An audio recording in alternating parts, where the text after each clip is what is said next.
so you saw Wajad Ali, and he's saying, white people, you have lost. We Browns are here. We are outbreeding you. It's done. But then President Trump comes in and says, you know what? Reverse migration. Something I thought was really interesting, though. All of the liberal commentariat has said, oh, so President Trump just wants ethnic cleansing. So he just wants ethnic cleansing. And my question, I guess, is if reverse migration is ethnic cleansing, then what was the migration program all along? Yes, thank you. Yes, Mark Kelly also stepped on this rake recently saying, well, you know, I think by saying that we don't want the third world in the United States, the Trump administration is just saying that we want the United States to be whiter.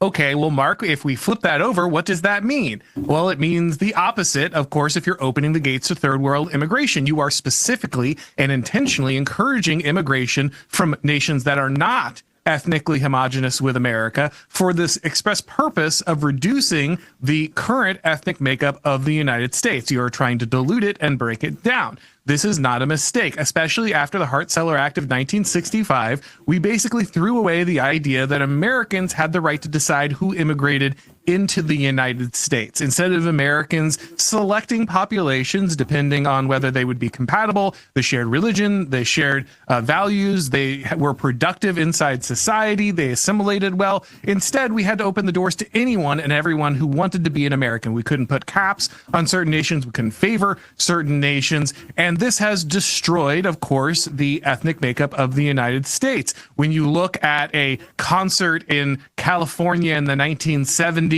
or even if you look at a high school in the 1990s, it looks radically different than it does today. And the American people were never asked. So what we have here is very clearly an attempt to ethnically cleanse the United States through immigration. Sadly, American elites are not different than many other Western elites in this attempt. And for the reasons we already spoke about, this allows them to gain more power.